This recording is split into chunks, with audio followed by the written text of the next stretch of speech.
Assalamu alaikum. You're watching Politics Today, and I'm Faisal Rahman from the Islamic University in Islamabad. Today, we'll be talking about the performance of the government during the first 100 days, and we'll be also throwing light on the overall economic challenges currently which Pakistan is facing. As we know that the Prime Minister is out, sometimes he's visiting Saudi Arabia, and then we were given a good package from them. Almost $3 billion in cash, that was the commitment. And then for the next 3 years, we'll be talking about the deferred payments of the oil. So that is going to give a lot of support. We went to China and there was a lot of support from them, from Malaysia, again as Mahathir Mohamad is the mentor basically of Imran Khan Saab. So a lot has been happening. And then obviously we'll be talking about the IMF issue. A lot of people are confused what exactly is going on.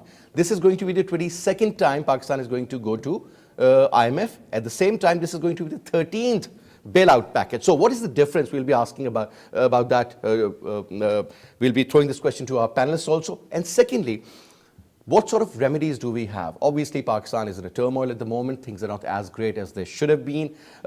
During the last 10 years, I mean, there's been a lot of issues which weren't there before, but that is where the problem seems to be. How to go about it? Obviously, we talk about that the youth, like people like you, they are the future of Pakistan. We talk about the demographic dividend. What needs to be done now? I mean, how to go forward with this? Can this actually energy be channelized in the right form? Or this demographic dividend could eventually turn out to be the demographic disaster? So there are multiple challenges at multiple fronts.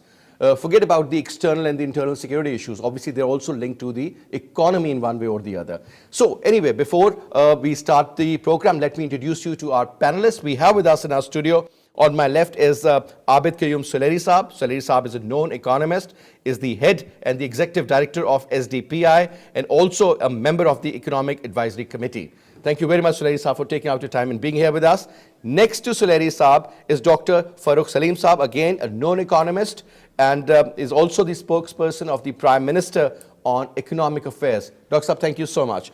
And we also have with us in our hall, Shandana Gulzar Khan Sahiba. She is the MNA from Pakistan Tehreek-e-Insaf and is also the Parliamentary Secretary for Industry and Commerce. Thank you very much, ma'am, for being here with us. And we have with us Senator Anwar ul Haq Kakar Saab. He's from Balochistan. He's also the member of the Standing Committee on Revenue and Finance. Thank you very much, Senator Saab.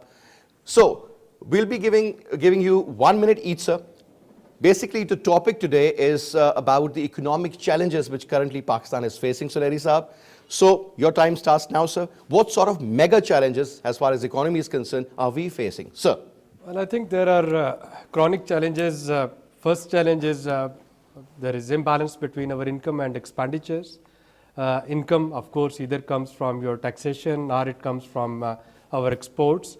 And due to debt, then we are not able to spend where we had to spend, and that spending becomes disproportionate. So we spend, most of our spending goes to debt repayment because of lack of income. Then we have to borrow money.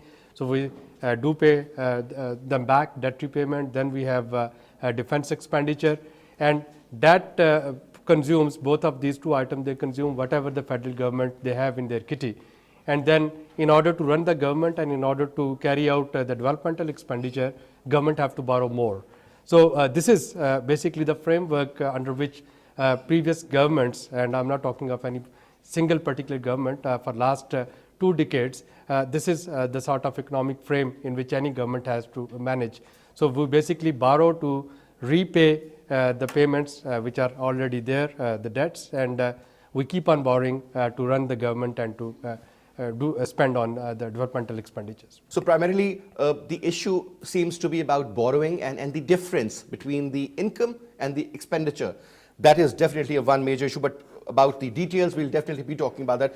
Farooq Saab, sir. I think the mother of all questions really is that how is the Islamic Republic of Pakistan going to deliver to its citizens? Delivery requires 2 prerequisites. First is political intent, that the political government has an actual intention to deliver, plus capacity. Without the two, delivery is not possible. So you have political intent plus capacity, and then you have a state that can actually deliver. If we were to quantify our challenges, I think the largest of the challenges would be the debt issue.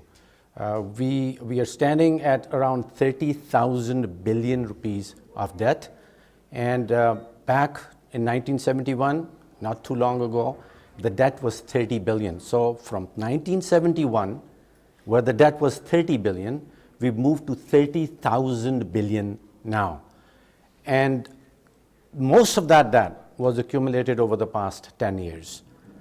Starting from 1947 all the way to 2008, the country was indebted to the tune of 6,000 billion. And 5 years of Pakistan People's Party, we moved from 6,000 billion to 16,000 billion. And then from 2013 to 2018, 5 years of PMLN government, we moved from 16,000 billion to 30,000 billion.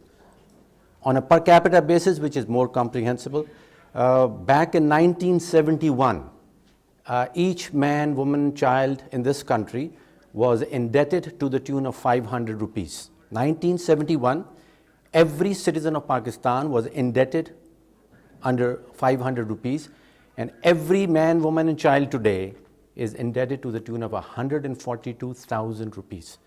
So we moved from 500 rupees in 1971 to 142,000 rupees 2018.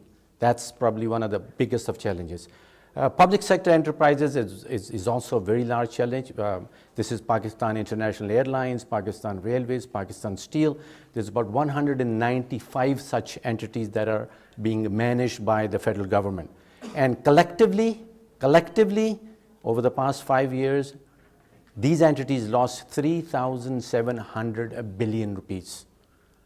37 billion rupees were lost over the past 5 years alone. When PMLN government took over in 2013, the losses were 495 billion, and they moved to 1,100 billion last year. That's one of the largest of challenges, 3,700 billion loss over the past 5 years. And imagine last year our tax target for the entire country was about 4,000 billion. So the tax target, annual tax target was 4,000 billion, whereby the public sector enterprises collectively lost 3,700 billion over a 5-year time span. On budgetary deficit, we are running the highest budgetary deficit ever in the past 71 years of financial history of Pakistan, about 2.2 trillion rupees, which is the difference between our expenditures, state expenditures, and income. First time ever in the past 75 years of financial history, last year we ran a trade deficit of $38 billion. So $38 billion loss in our exports and imports, the difference between our imports and exports, that has never happened in the past 71 years. So these are, if you are to quantify economic issues, these are the ones: debt, public sector enterprises, budgetary deficit, and trade deficit. Ma'am. Thank you, Faisal Saab. In my opinion, I think all of us are coming from our own background, so I'd like to explain how I see Pakistan's biggest economic problem. I think given that you have a 70% population which is under the age of 30, there are two major issues. The first one is you have an untrained youth or unskilled largely. Secondly, you have a jobless youth. Now, this is a tinder box. We're sitting literally on how do you say, gunpowder. Somebody has to light that. Now, we all know that the private sector creates jobs. It is not the job of the government to create employment in the country. So then the question is, where are the jobs? When your population was growing, where were the jobs that should have been created concomitantly in the market? We all know that government is the one that regulates the economy, as it should.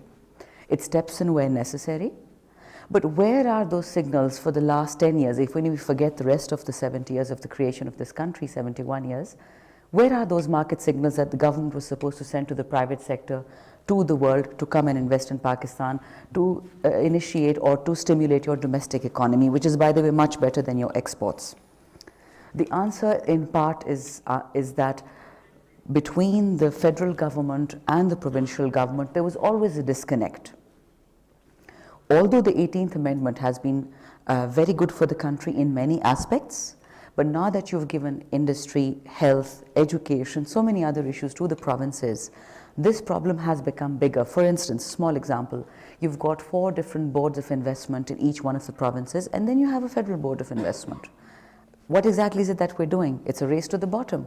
Each one of us is vying with each other to attract investment. And we all know that the investment will go essentially to Karachi and Lahore, because that's where you have the most developed markets. What happens to GB, to Balochistan, to KP? So in my opinion, and this is we'll talk about in the process when we start discussing solutions as well, but for me this is the biggest problem exemplified by the disconnect between the state and the private sector, leading to the problem of a jobless youth. Kagar sir. Thank you so much, Faisal. I'm also intrigued to comment generally because I'm not an economist. By accident, I happen to be the member of the Standing Committee for Finance, which is just a privilege for no good reason. I do see that there is a depressive state of economy, and people do talk about these all cynic figures about our debt entrapment and so on and so forth, which is true. I'm not denying that. But at the same end, I view that poverty needs to be redefined. What actually poverty is? Poverty is not just about disadvantaged material situation.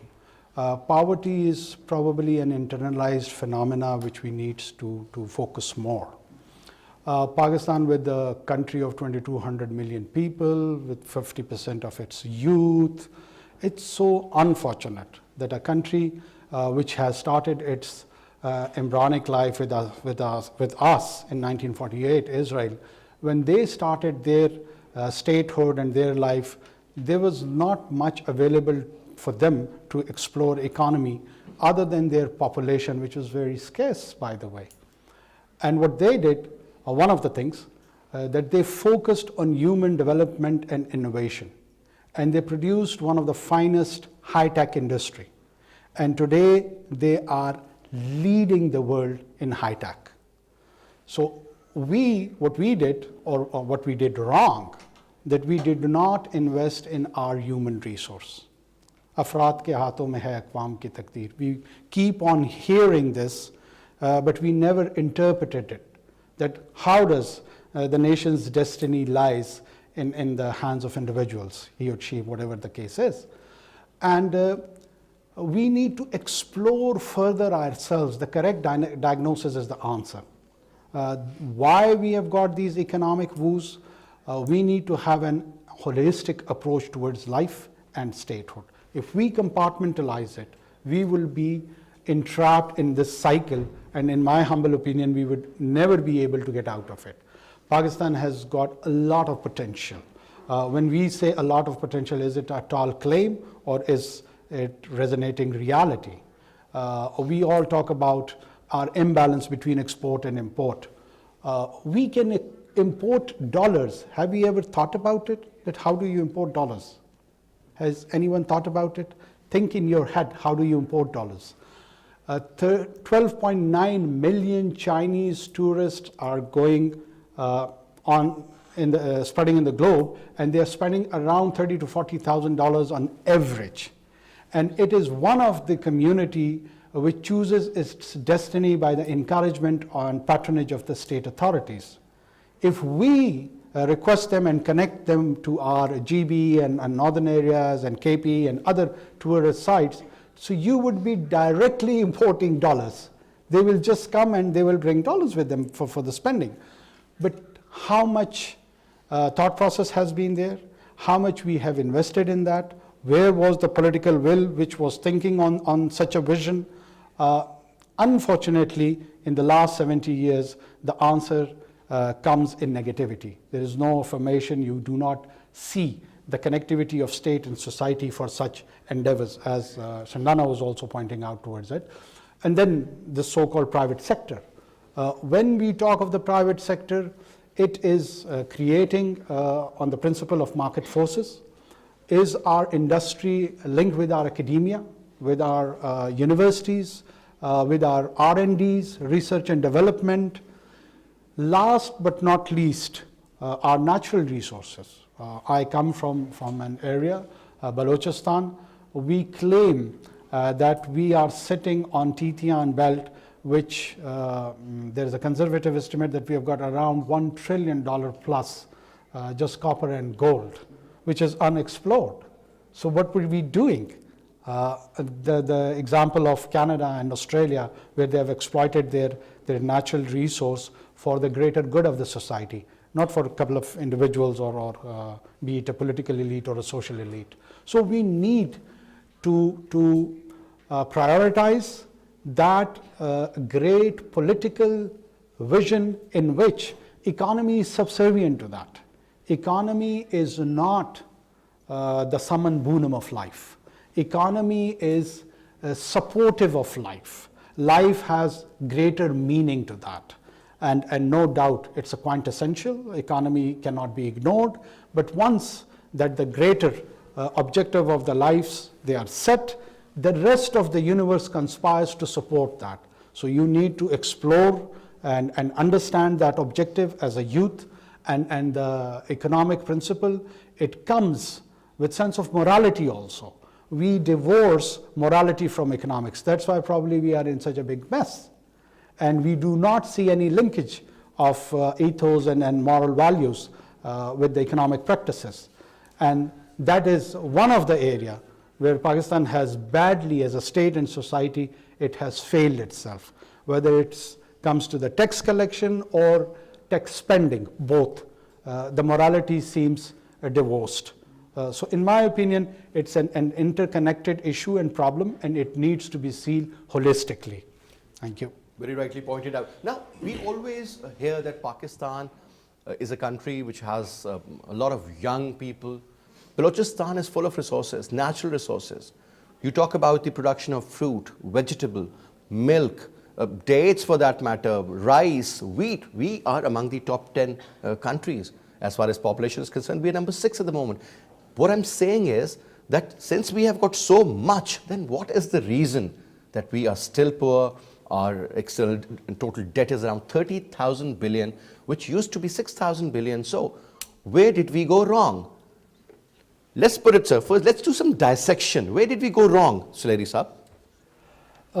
We were known as the Asian tigers in 60s. Okay, let me throw some pieces of jigsaw puzzles, and I know in synthesis then you will be able to join them together. First, let's talk of unemployment, which is haunting our youth. Now, till early 90s, our curriculum books, they used to say that Pakistan is predominantly an agrarian society, and agriculture is the backbone of Pakistan's economy. Today, when you look at economic survey of Pakistan, that tells you that 60% of our GDP comes from services sector, 19 point something comes from agriculture, and 18 point something comes from industry and manufacturing. So we couldn't graduate our human resources as we were transforming our economy.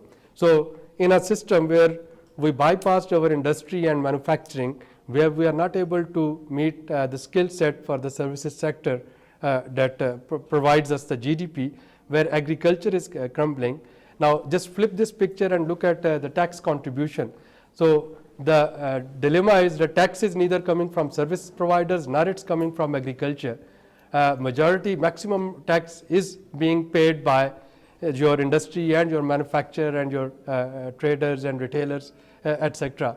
So you pay 50,000 rupees to your dentist, you pay 50,000 rupees to your skin specialist, or you pay 50,000 rupees to the cosmetics, the beauty salon, etc. They don't pay tax. They don't give you any invoice. They are not registered with the tax either. So the sector which is contributing to your GDP is not contributing to the tax. Yeah. Agriculture is not contributing to the tax. So it's a hodgepodge approach. And of course, if the approach is non-systematic, then we will be in a situation where we are today. A lot needs to be streamlined. We'll just take a short break here. After the break, we'll return and we'll continue our discussion.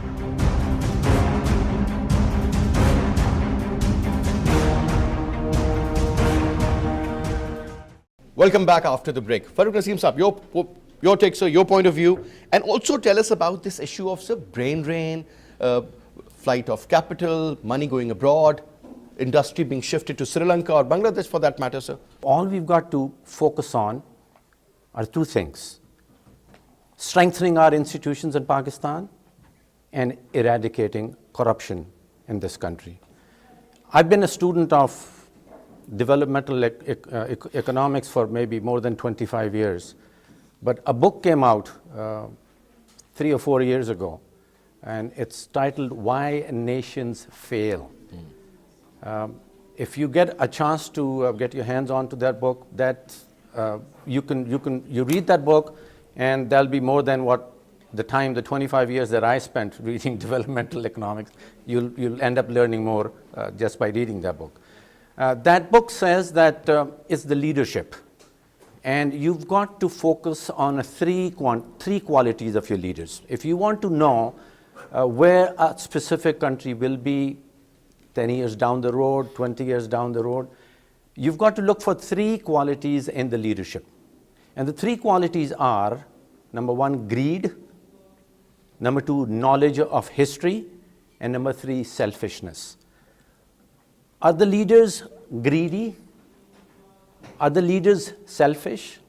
And do the leaders have knowledge of history? Look at the leaders and analyze them according to these three qualities. You can safely predict the future of the country in that manner. I started out with a sort of an equation as to what is required to deliver in terms of health, deliver in terms of education, deliver in terms of per capita income, deliver in terms of food security. Two things: political intention and capacity will equal to delivery. I think we're fortunate to have a government after a very long time where the political intention is not under doubt. There were severe issues with political intention over the past 10, 15, 20 years. Political intention right now is there, and it exists, and it's for everyone to see. We've got to enhance capacity. There is a shortage on capacity and capability, but there is enough talent available within Pakistan and Pakistanis living outside of Pakistan that we can gather the enough capacity and the capability that would be required.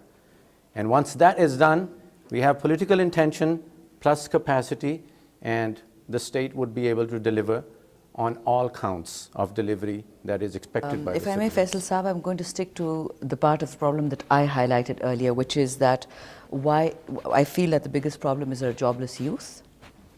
Now, as I stated earlier, again, the private sector creates jobs.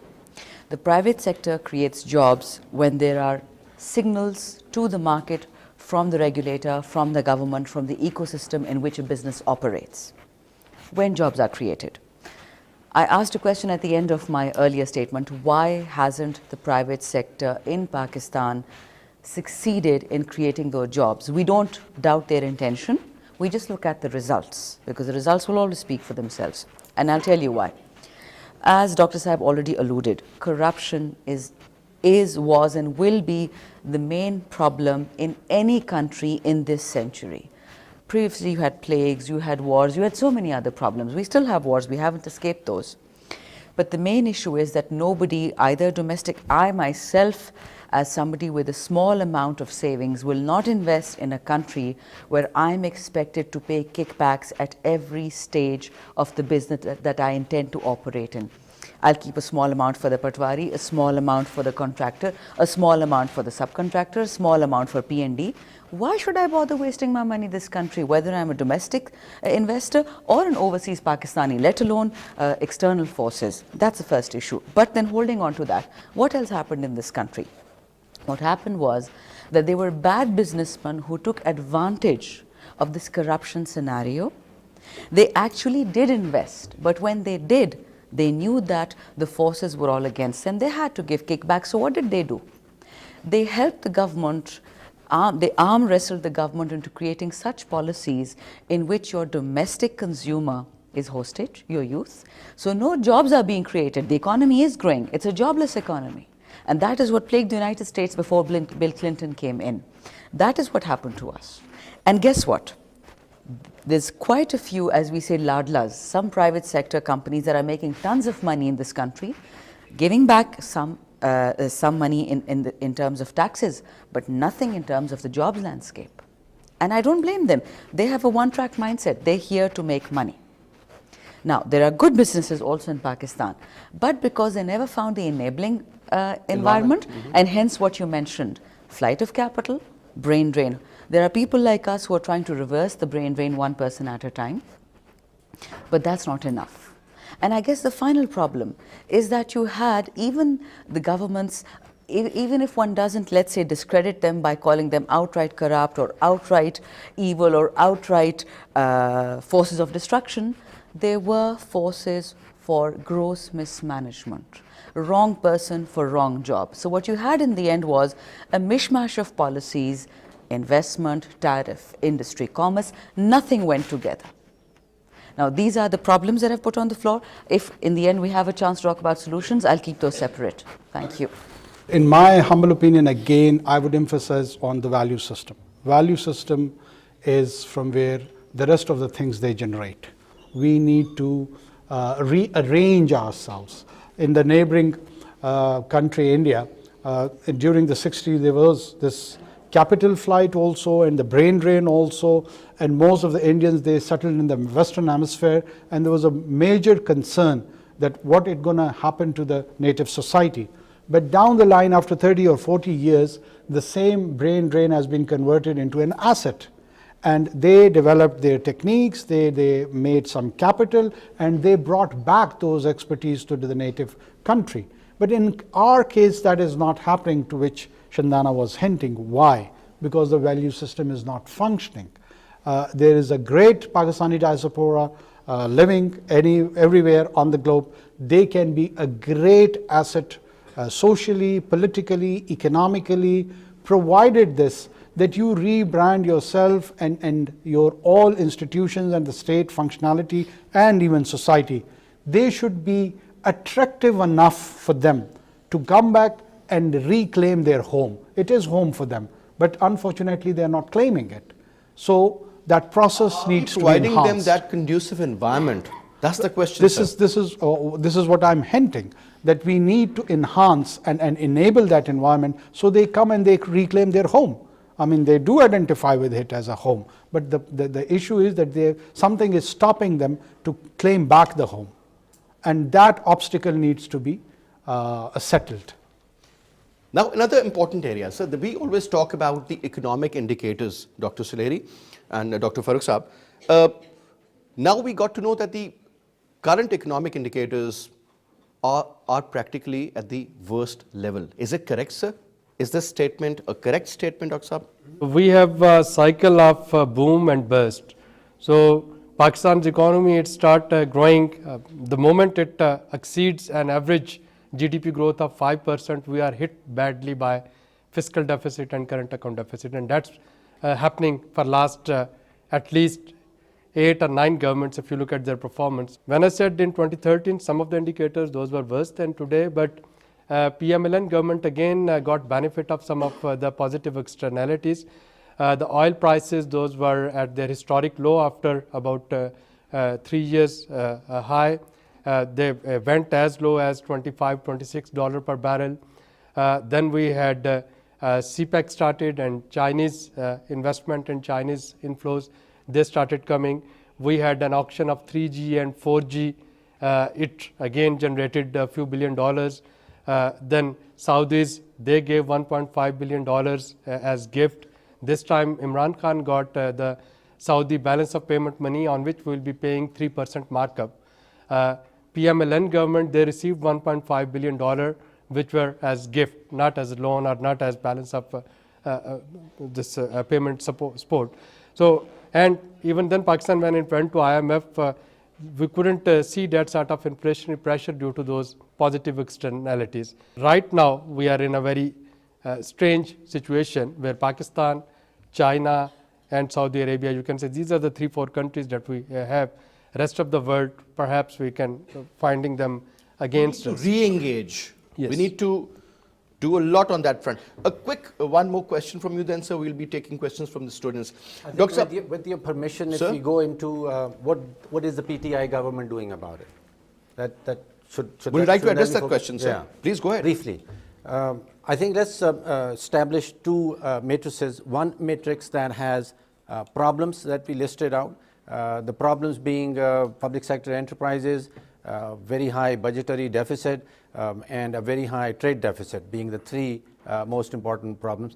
And the other matrix, what is the PTI government doing about it? What is the PTI government's policy about these three things, and how we see that we're going to be resolving the issues? Starting out with public sector enterprises, I said accumulated losses of 3,700 billion, annual losses about 1,100 billion rupees a year. This is what the 195 companies are losing. This is the circular debt. No. This is the public sector enterprises. PIA, Pakistan Steel, Pakistan Railways, they have losses, yearly losses of 1,100 billion rupees a year. And if we accumulate those losses, circular debt is just restricted to the power sector. This is not the power sector. This is the entire public sector enterprise. So 3,700 billion. PTI government has proposed to establish a company under the name of Sarmaya-e-Pakistan company, and its job would be to categorize all of the 195 money-losing, billion rupee losing entities into three categories. The first one would be entities that are going to be restructured. PIA is one of them. So with the restructuring phase, the second category would be privatization, companies that are ready to be privatized. And the third category would be industries or companies under public sector enterprises that can neither be restructured nor can be privatized, will be shut down. So this is the PTI policy to save 3,700 billion that were lost over the past 5 years. The 2.2 trillion rupee budgetary deficit, I think, is huge. FBR, the Federal Board of Revenue, is being restructured. This has been the goal for the past 35, 40 years, and none of the governments has been able to restructure FBR. This is the first time, I think, in the past 4 decades that FBR is actually being restructured. The proposal is to bifurcate FBR into two wings. One would be the policy wing, and the other would be the implementation wing. The policy wing will have stakeholders, business people, taxpayers as part of the policy wing. Policies on taxation will be formulated by the policy wing, and the current FBR would be obligated to follow on those policies. So FBR is being completely restructured. The trade deficit, $38 billion a year. Trade deficit, the difference between our imports and exports. PTI government has initiated a zero-rated regime. What that means is that they have categorized 5 industries, including textiles, carpets, jute, sporting goods, and surgical goods. They'll be part of the zero-rated regime, and no additional burden of increasing gas prices or increase in electricity prices. They will not be imposed on these 5 industries. So there are export incentives, particularly on the textile industry, which is two-thirds of Pakistan's exports are cotton related, right? Textile industry, close to 66% of our total exports. The incentive there is that the LNG that is being imported at $13 a unit from Qatar will be subsidized for the textile industry, especially located in Punjab. So Punjab's textile industry will be given gas at a subsidized rate of $6.50 per unit. So textile industry, 2/3 of our exports are being put into a zero-rated regimes. So we have 3 solutions: the Sarmaya Pakistan company, the restructuring of FBR, and the zero-rated regime. And this is in addition to the massive housing project that is coming up, and the promise there is to build 5 million new houses over the following 5 years. And the housing sector will be the engine of growth We have been in search of a growth driver over the past, I would say, 35 to 40 years, and the PTI government has now identified the housing sector as the future growth driver. When you talk about 5 million houses, don't you think that is something which is pretty over ambitious? This is the last question from my side, and then we'll be taking questions from the students. Sir. The World Bank survey that came out a couple of years ago states that there are 10 million households, 1 crore gharana, Pakistan mein, that are looking to build a pakka house for themselves. So there is a demand, a pent-up demand, a suppressed demand that no other government over the past 70 years has really focused on. So the demand exists. We know that there are 10 million Pakistani families who want to build a house. We identified what is stopping them to have a house. And there are 2 major problems. There's the mortgage problem, that they don't have enough financing, and then there are certain legal issues. 2 groups have been formed, a legal group and a financial group, to remove those 2 impediments. And once those impediments are removed, then supply forces would come in to fulfill the demand of 10 million Pakistani households who desire to have their own house. Yes, ma'am. My question to respected jury is that what steps we should be taken in order to collect the tax from the bourgeois section or elite section? Yes, that is the million-dollar question I just mentioned to my colleague. So I agree with you that we need to widen the tax base, but it's not going to target the elite. It shouldn't target anyone. It should be a system where everybody pays fairly. जितनी आपकी इस्तात हो आप उतना दें. ये ना हो कि जो 5 लाख कमा रहा है और जो 55 लाख कमा रहा है वो एक ही टैक्स दे. That should be the aim. Be different brackets. That's what needs to be done. Kakar sir? Progressive taxation, I think so, Shandana has very clearly elaborated that taxation is not punishment. This is the idea which needs to be expanded and explained. Taxation is form of contribution in running the society in general. So you contribute according to your earning. That is the guiding principle, and it should be applied throughout without any discrimination. Once it has a tilt toward one section of society, whether it is earning more or earning less, it creates an imbalance. So the role of the state is to address this imbalance and bring it in a way where it is equitable and acceptable to all the sections of the society. That's how the whole body politic grows. And that is definitely going to, also reduce the level of trust deficit between the public and the governments. Yeah. Next question, please. Would PTI government ever consider of privatizing certain governmental sectors, certain governmental institutions in future in order to support a state's economy? And if yes, then which sort of or which kind of governmental institutions would be privatized in future? Just to answer the first part of your question, Ji, Ministry of Industries has already started creating a list of potential state-owned enterprises which are to be delisted, which are to be kept. What is the solution? So because it's in such a nascent stage, I am not privy to share the data of information. This is happening already in the industry. They've presented to the ECC, and there's a lot of work to be done. But I don't expect to see results at least for the next three to 6 months, because you can't just pick and choose based on what you like and what you dislike. I'll give you an example. There's a Pakistan tool manufacturing company in Karachi. They're facing huge issues. Their summary is at present with cabinet. Their salaries haven't been paid since Eid ul-Fitr, which was in June. And this was raised by a colleague in the National Assembly from People's Party. What I found interesting is when he came to our office and we talked to him about it, usually, they have a very strong principal stance in the National Assembly when they attack PTI. But when it comes to actual salary disbursement and to actual reform of the organization, they were in complete agreement with us. So that is one good thing, that at least when it comes to reform of state-owned enterprises, we feel that also the opposition will stand with the PTI government, and they will not stand in the way of necessary privatization. But we're not going to do privatization simply because it's the right, it seems like the right thing to do. It must be the right thing to do, supported by by facts, figures and numbers. And remember, there's always employment involved. So when there's people involved, when there's employment involved, you'll be 10 times more careful. But I think Farooq Saab is in a better position to give you more details. It's the Sarmaya-e-Pakistan company. The model really is based on a Malaysian successful model. In Malaysia, it's called Khazana Nasional.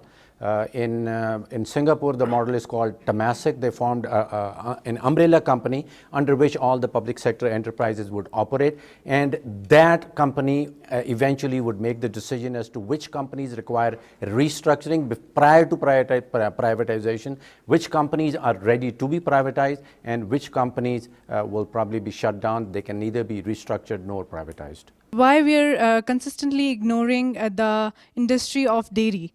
Like we are an agriculture country, and Pakistan is very suitable for cattle farming, and we are the largest importer of milk. So why are we consistently ignoring this industry? You know, industry is contributing around 21 to 22% of GDP, and the tax burden on them is more than 54%. We actually are going through a premature deindustrialization phase that needs to be reversed. I mean, every industry needs to have burden, a fair burden, an equivalent burden. Agriculture sector is contributing close to 20%, and the taxation contribution out of the agriculture sector is less than 1%. So that needs to be, the tax regime needs to be restructured. Plus, I think another issue on the tax thing, that the question that was raised earlier, there's two types of taxes. There's regressive taxes, and then there are progressive taxes. Now, regressive taxes are the taxes whereby the burden of taxes goes up as your income goes down. हमारे यहाँ problem ये है कि if we include the withholding taxes, we probably have regressive taxes amounting to about 80% of the total tax collection, and 20% is really direct taxes. The policy that PTI government has under the reformation of FBR, this needs to be reversed. I mean, we need to have 20% regressive taxes and close to 80% progressive taxes, so that the burden of taxation is shared equally. Our agriculture and livestock, we have not been able to link it with the industry. Agri-based industry as a concept is not coming to our mind. We have de-linked the two. Unfortunately, in the rest of the world, the progress and the evolution of both has gone side by side. And we have stuck in our primitive methods of agriculture and livestock both. This is one of the reasons that we are not making any progress on the dairy front. There may be many others also, but this is one of the stumbling blocks.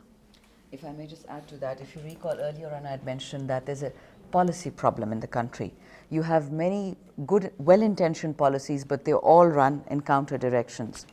Where the export element of dairy is concerned, for instance, I agree with you, Pakistan is the 5th largest producer of dairy in the world. Yet we're not able to export anything. And one of the issues is that your laboratories, your testing, your, how do you say, sanitary and phytosanitary standards, they don't meet anybody's, even, how do you say, harmonized standards? We don't meet anybody's. So there's this particular industry faces a multitude of problems. And I think at some point in time, this was pre-People's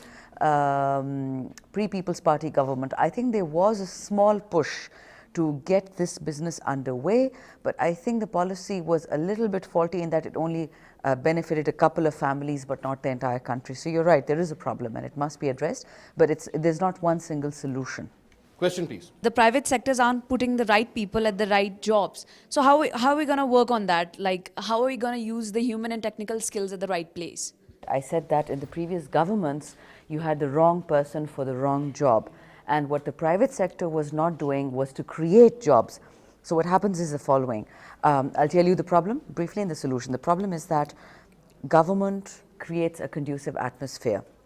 You invite people to come and invest in your country, and even the people who have resources within the country, they invest and they create jobs, they create industry. Small scale, medium, large. What is this government going to do? I can, for instance, talk about what we are doing. The first step which this government took, again on the Malaysian model, on the Japanese model, that they have combined 5 key industries at the federal level. So you've gotten commerce, production, industry, textile, investment, all of them under one roof. Until and unless you have a uniform policy you're not going to be able to produce a single coherent document which will guide a simple businessman. I want to invest 100 rupees in this country.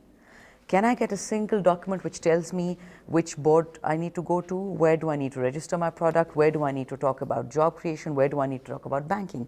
That's all it takes. It's not rocket science. The whole world is doing it. So that was the first step this government took. Secondly, you know that industrial policy rests with the provinces because Islamabad doesn't create anything. It's the provinces that create.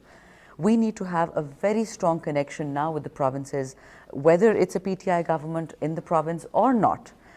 For the how do you say, future of this country, of this youth, for job creation, for the economy, for growth essentially, we all need to be on the same page. You can do a different thing as long as it's lined with what the country is saying. Board of Investment, for instance, they've started a program called Sprint in which they've taken 8 economic indicators which will tell you about the health of the investment that arrives in your country. As this young gentleman said, are we not scared that it's only Chinese investment? No, we're really happy it's Chinese investment. Who else invested in your country in the last 5 to 10 years?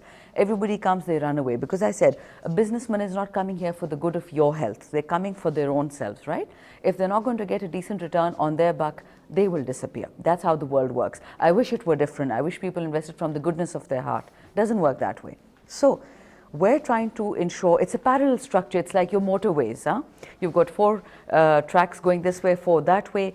Each one of them has to run in tandem. So just imagine it. It's your provinces, it's your federation, it's your private sector, it's your investment sector. So everybody will come together.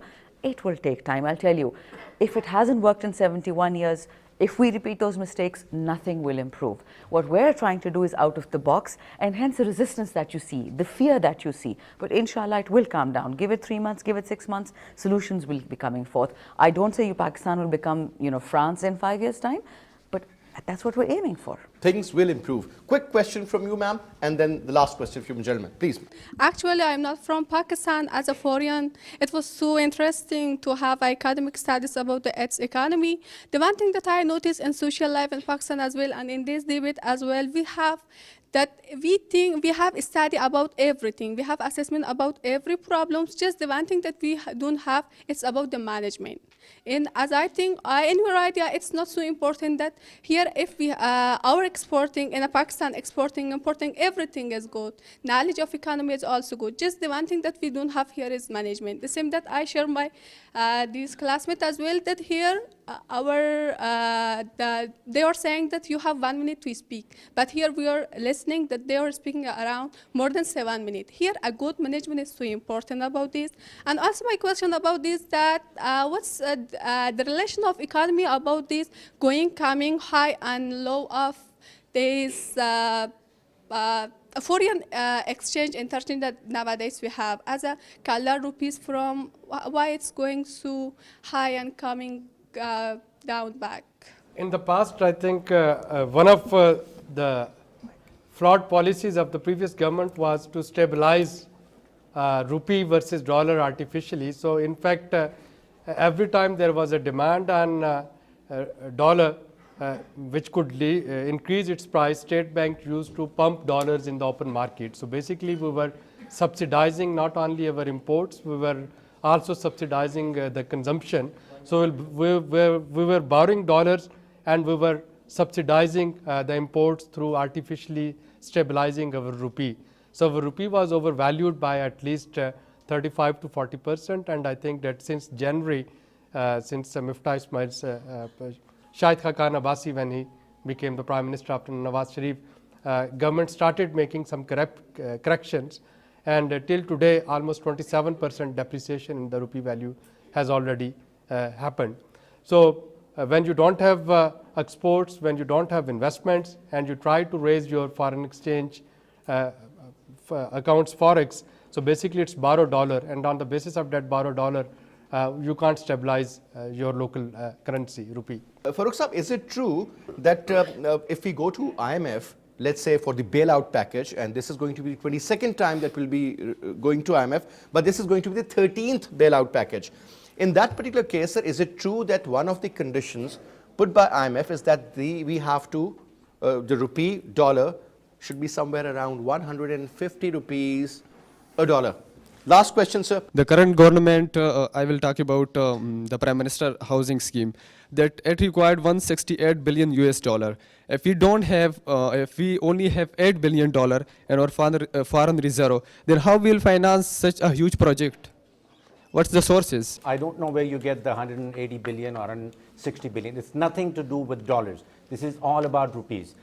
Three things have already taken place. The first thing is that yesterday there was a meeting at the Prime Minister's house, and 5 billion rupees of seed money has already been allocated for the housing project.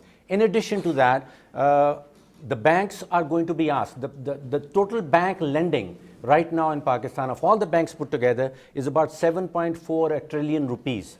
The State Bank has a proposal to recommend to all of the banks that 5% of that lending will be allocated for low-income housing. And that would mean about 350 billion rupees. Plus, the State Bank has a concessional facility for the same housing project of an additional 250 billion. So right now in the pool, there's about 600 billion rupees that has already been allocated. And one good thing that has come up was a World Bank guarantee, a World Bank interest. World Bank has shown an interest on a refinance facility of $1 billion. So we have $250 billion concessional facility from the State Bank, 300 billion rupees coming out of the bank lending, and $1 billion refinance facility from the World Bank. Currently, this would be enough to build something like 500,000 houses, and then the same money would be rotated over and over again. So the financial aspect of it exists in the pipeline. All we need to do is remove the impediments. Young man, I think your question was valid, and I saw this false news report myself. It is false to the extent that there is a particular developer who is close to PTI, and he gave a press conference and he mentioned this figure of $150 billion. So you're right, but that was a wrong figure that was being quoted in the press, and I'm glad this clarification has been issued by Farooq Saib. Inshallah, we're on our way, it'll be done. I wish we had more time and we could have, in fact, asked so many more important, pertinent questions. But anyway, Sulairi Saab, Dr. Farooq Saab, Ma'am Shandana, and Kakar Saab, thank you so much, sir, for being here. And thank you very much, students, for your patience and for your time. And that's all we have from Islamic University. Inshallah, I'll see you again. Till then, you take good care of yourself. Khuda Hafiz.